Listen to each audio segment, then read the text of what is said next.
来看云林有一间鸭场，佮有一间土鸡场，标出 H5N1 的禽流感，拢总杀杀837只鸭，4900多只土鸡。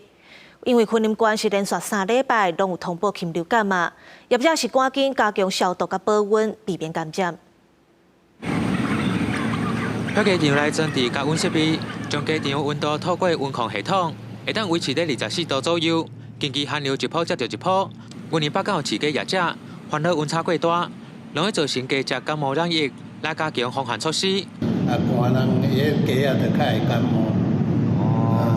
咱人感冒，你也准寒人的时阵吼，咱就会加伊加温，互伊保持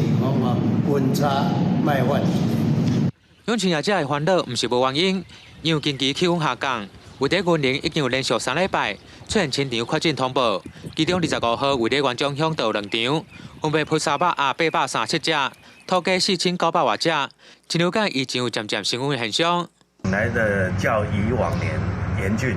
而在云林县内，在1月份至今，我们已经发生4个场次。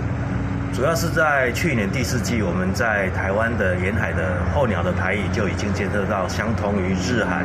高病原性禽流感的病毒株。防疫署就讲，近期连续3礼拜，云林县内拢有通报案例，已经要求相关单位召开防疫的准备会议，针对养禽场分送消毒药剂，加强场内外清消，降低环境中的病毒数。若养小者有发现亲戚异常死亡，一定要按定时通报处置，避免疫情扩大。继续用云林报道。